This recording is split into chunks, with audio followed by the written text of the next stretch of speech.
Bonjour et bienvenue dans le podcast Démesuré, votre dose de boost entrepreneurial pour bien vivre l'entrepreneuriat au quotidien. Je m'appelle Marjorie et je suis ancienne gestionnaire de clientèle en banque. Et il y a quelques années, je me suis échappée des agences bancaires pour vivre librement, me réaliser à travers ma créativité et devenir ce dont j'avais toujours rêvé, chef d'entreprise sur le web. Aujourd'hui, je ne regrette pas du tout cette prise de risque tellement je me sens épanouie et accomplie. Depuis mai 2020, j'accompagne les femmes entrepreneurs à passer à l'action pour communiquer de façon stratégique et authentique, pour vivre sereinement de leur business avec efficacité et grâce à mon multipotentiel, ma personnalité mi-stratégique, mi-énergétique, avec mon programme signature Manifesting Magic, j'offre à mes clientes une aide et un soutien global dans leur aventure entrepreneuriale digitale. Dans ce podcast, vous ne trouverez pas de la magie ou des miracles, mais un vrai partage d'expériences et de connaissances, sans faux semblant, tout dans la vérité, la réalité et l'honnêteté. Dans chaque épisode, je vous parle de business, de stratégie, de marketing, mais aussi de mindset, de développement personnel, d'intuition, de créativité et de spiritualité. Alors installe-toi confortablement et bonne écoute de l'épisode du jour. Aujourd'hui, on va alors parler de pourquoi tu n'es pas encore reconnu dans ton expertise malgré tous les efforts que tu peux fournir au quotidien. Moi je le sais, vous vous donnez à fond, vous créez du contenu, vous vous formez, mais les résultats ne sont pas forcément à la hauteur de vos investissements et donc c'est de ça dont on va parler. On va voir du coup ensemble les raisons pour lesquelles tu restes sous-estimé et comment tu peux enfin prendre ta place d'experte reconnue dans son domaine d'expertise. Avant de continuer, j'aimerais quand même te parler des 3 erreurs principales qui empêchent aujourd'hui d'être reconnu dans son expertise. On va les détailler ensemble, alors écoute bien, parce que si tu te retrouves dans l'une de ces situations, c'est qu'il y a déjà des choses à ajuster.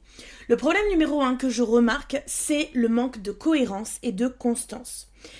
Beaucoup publient des contenus qui ne sont pas forcément déjà en cohérence avec leur clientèle cible, leurs besoins et leurs problématiques, mais qui font plutôt du contenu pour elles, pour faire du bien à leur ego, pour se sentir experte justement, pour essayer de montrer sa légitimité. Et en fait, il n'y a pas vraiment de cohérence et de constance dans ce qui est fait. Et c'est un vrai frein. Parce que vos abonnés ne savent pas vraiment à quoi s'attendre de votre part. Un jour, vous parlez par exemple de mindset. Le lendemain, vous parlez de stratégie business. Parfois de votre vie perso. Et donc, au final, elle ne vous voit pas comme une experte dans un domaine précis, mais plutôt comme quelqu'un qui tâtonne. Et ça, on le voit beaucoup chez des personnes qui réfléchissent quand elles ont besoin de quelqu'un, d'une experte pour les accompagner, et qui n'ont pas un nom qui leur vient comme ça à l'esprit directement quand elles y réfléchissent. Ça veut dire qu'elles n'ont pas encore ton prénom qui vient lorsqu'il y a l'étiquette de ton métier qui leur vient à l'esprit ou dans une discussion avec quelqu'un d'autre. Donc, pour être perçu comme une référence, il va falloir que vous puissiez poser une vision claire, alignée, c'est-à-dire où est-ce que je veux aller, où est-ce que je veux emmener ma communauté, qu'est-ce que je veux lui apporter, qu'est-ce que je veux lui faire vivre, qu'est-ce que je veux lui faire traverser. C'est vraiment important de vous poser ces questions-là pour vous mettre dans votre posture de chef d'entreprise. Le deuxième problème qui se pose, c'est que vous n'affirmez pas assez votre expertise et votre valeur ajoutée. Et là, c'est souvent la peur de paraître arrogante, pas aimable, ou alors il y a un manque de confiance en soi. Mais rappelez-vous que les expertes, elles assument pleinement leur positionnement, leur position, leurs croyances, positives ou négatives. Elles assument en fait tout ce qu'elles sont, qui elles sont dans leur intériorité. Et donc, elles n'hésitent pas à montrer leurs résultats, leurs connaissances et leur valeur ajoutée en tant qu'expertes, en tant qu'humaines et avec leur personnalité. C'est pas être prétentieuse que de montrer véritablement qui on est, ce qu'on a à l'intérieur de nous, etc. C'est montrer que l'on maîtrise notre domaine et donc que les personnes qui sont en face de nous peuvent avoir confiance en nous, peuvent prendre confiance en qui on est, en ce que l'on fait, en ce qu'on propose, en ce qu'on diffuse aussi au quotidien. Et c'est cet élément de confiance qui va faire que, au fur et à mesure, les personnes vont adhérer à ce que l'on propose, à ce que l'on dit, à ce que l'on partage, et aussi vont adhérer, évidemment, à ce que l'on partage de payant. Parce que c'est aussi ça qui nous fait vivre dans notre quotidien et qui nous permet de vivre de notre entreprise, de notre business. Le troisième problème qui se pose, c'est que votre contenu ne met pas en avant la transformation que vous allez apporter au quotidien. On tombe souvent dans le piège de parler de caractéristiques de nos offres ou de nos services, du nombre de coaching qu'il y a dedans, des matières qui sont utilisées dans vos produits, de comment le laver, etc., etc. Sauf qu'on décrit le quoi, qu'est-ce que c'est, mais pas le pourquoi ni le comment. Les gens, ils ne veulent pas juste des informations. Ils veulent savoir comment on va changer leur vie, comment on va résoudre leurs problèmes, qu'est-ce qui va changer de manière très tangible dans leur quotidien. Et ils vont chercher des résultats concrets. Donc on a besoin de leur parler de choses qui sont très concrètes dans leur vie, des choses qui sont très palpables, des choses qui leur parlent, des choses dans lesquelles ils vont se reconnaître dans leur quotidien et qui vont leur permettre en fait tout simplement de se projeter dans une situation future, dans une situation souhaitée, désirée, qu'ils veulent atteindre et maintenant rapidement, puisqu'il y a la notion de temps qui va venir vraiment dans l'équation, les pousser et les porter. Mais bonne nouvelle, tout ça se travaille, vous pouvez gagner en clarté, en assurance et apprendre vraiment à structurer vos contenus pour montrer clairement la transformation que vous apportez. Donc là, je vais vous donner vraiment des astuces concrètes pour corriger ces erreurs et passer au niveau supérieur. Déjà, vous devez identifier pourquoi vous n'êtes pas reconnu en tant qu'experte. Être reconnu comme experte ne se fait pas du jour au lendemain, mais souvent le problème vient de 3 aspects majeurs. Le premier, c'est donc le manque de clarté dans ton message. Vous essayez de parler à tout le monde, mais votre message reste vague. Vos clientes idéales ne se sentent pas concernées et elles ne se reconnaissent pas dans vos contenus. Ensuite, il peut y avoir de l'incohérence dans votre positionnement. Si vous changez souvent de direction, vos abonnés ne vous perçoivent pas comme une référence solide sur laquelle on peut compter. Et enfin, il peut y avoir une absence de stratégie d'autorité. C'est-à-dire que vous n'êtes pas reconnu dans ce que vous faites, dans ce que vous proposez, tout simplement parce qu'être reconnu ne se limite pas à créer du contenu. Il faut établir une stratégie pour pouvoir prouver son expertise sur la durée. Il va y avoir des témoignages qu'on va mettre en avant, des expériences, on va faire des retours, des feedbacks, de transformation et d'évolution. Donc si vous vous reconnaissez dans une de ces situations, prenez un moment pour réfléchir à l'élément qui vous bloque le plus et du coup en quoi vous êtes différente de votre concurrence, des personnes qui peuvent faire comme vous, être comme vous et qui font un métier quasiment similaire et où vous auriez envie d'être encore plus brillante, encore plus pétillante, sans vouloir forcément écraser l'autre. C'est pas ça le sujet.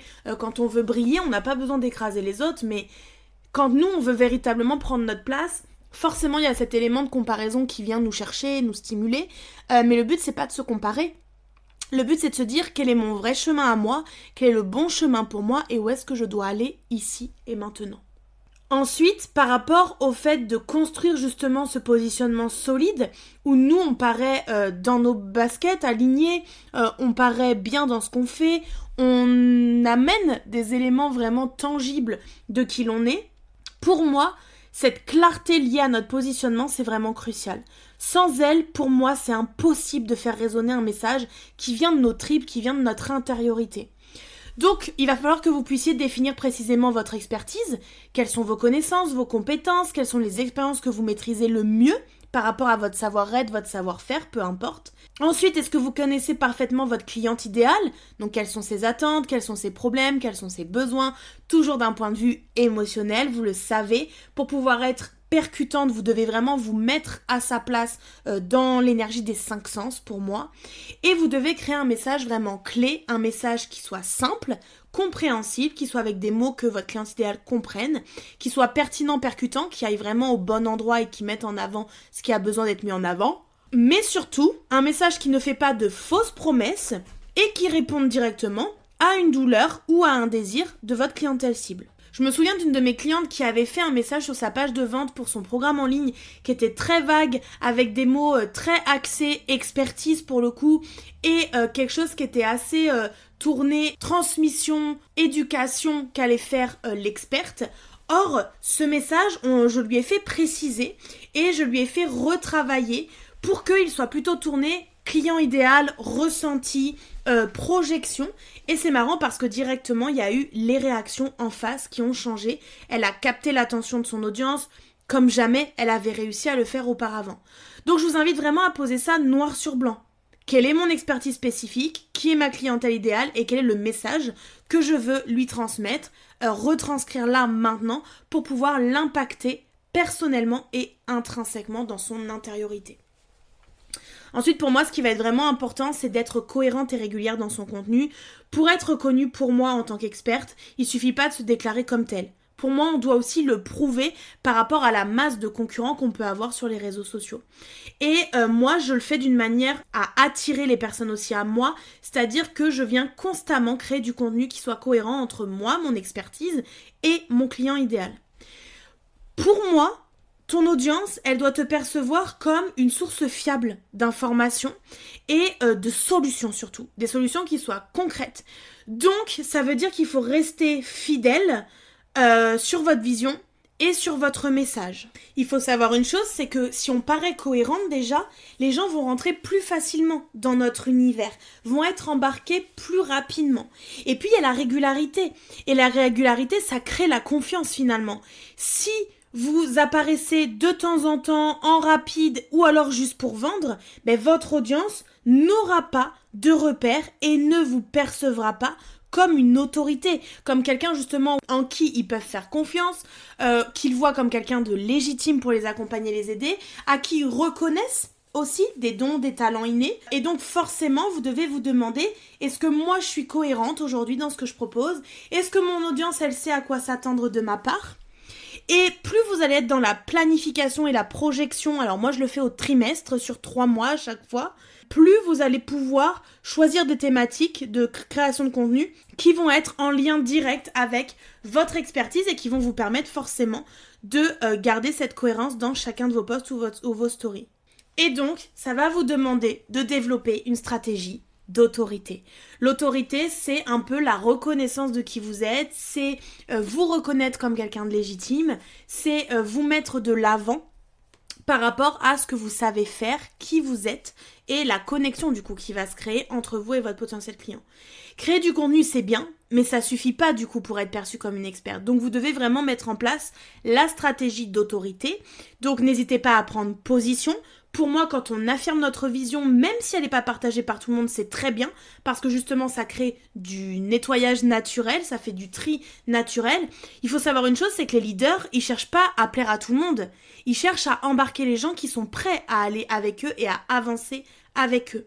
Ensuite, vous devez partager vos résultats et vos réussites. Pour moi, montrer les transformations qui se passent à vos côtés, ce que vous apportez à vos clientes, c'est essentiel. Parce que ça va venir crédibiliser votre expertise et du coup le système que vous mettez aussi en place.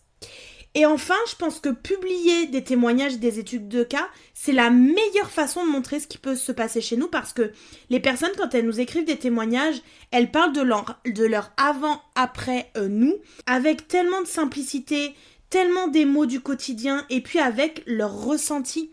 Elles font parler leur cœur. Donc, elles immergent les personnes dans une situation similaire. Et ça vient prouver notre impact concret et ça vient vraiment inspirer confiance. J'ai vu tellement d'entrepreneurs qui ont hésité à parler de leur réussite par peur de paraître arrogante, de se la péter, etc. Mais au contraire, moi je pense que c'est cette transparence qui fait que ça va rassurer et amener ce sentiment de réassurance au niveau de notre audience. Donc vous devriez réfléchir à 3 résultats concrets que vous avez obtenus pour vos clientes ou pour vous-même et de les partager dans vos prochains contenus, dans vos posts, dans vos stories, peu importe ce que vous créerez maintenant. Donc si je devais vraiment résumer ce que je vous partage dans cet épisode, c'est que pour être reconnue comme experte, vous devez clarifier votre positionnement, garder de la cohérence et de la régularité, surtout dans votre création de contenu parce que c'est ce qui crée le lien de confiance, et ensuite de développer cette stratégie d'autorité pour vous sentir légitime, mais pour être vu comme quelqu'un de légitime pour accompagner les autres. Et n'oubliez pas, être perçu comme une experte, c'est un processus, mais à chaque action, vous vous rapprochez de votre objectif, donc vous devez faire preuve de patience et surtout de persévérance. Il y a 2 termes vraiment très importants pour moi quand on est une femme entrepreneur, c'est la discipline et l'engagement. S'engager vraiment profondément dans ce que l'on fait pour ne pas avoir de remords ou de regrets. Si cet épisode vous a plu, vous aide et active des choses en vous, n'hésitez pas à le partager autour de vous. Si vous voulez le partager en story par exemple, n'oubliez pas de me taguer pour que je vois votre publication et que je puisse vous soutenir aussi dans votre évolution vers votre expertise. Restez bien connectés parce que dans les prochains jours, je vous réserve une surprise. Suite au lancement de Manifesting Magic, j'ai eu beaucoup de demandes pour proposer quelque chose de plus court, de plus abordable financièrement, mais d'ultra transformateur dans justement cet aspect création de contenu, process d'attraction par rapport au tunnel de vente. Donc, restez dans les parages parce que ça arrive bientôt. Et n'oubliez pas, vous êtes capable de beaucoup plus que vous ne l'imaginez. Bravo à toi d'être arrivé jusqu'à la fin de l'épisode et merci de ta fidélité. Si cet épisode t'a plu, n'hésite pas à le partager autour de toi et laisse-moi un commentaire et 5 étoiles. Ça me motivera à te préparer encore plein d'autres épisodes inspirants. Et d'ailleurs, on se dit à la prochaine pour un nouvel épisode, rien que pour vous, mes ambitieuses.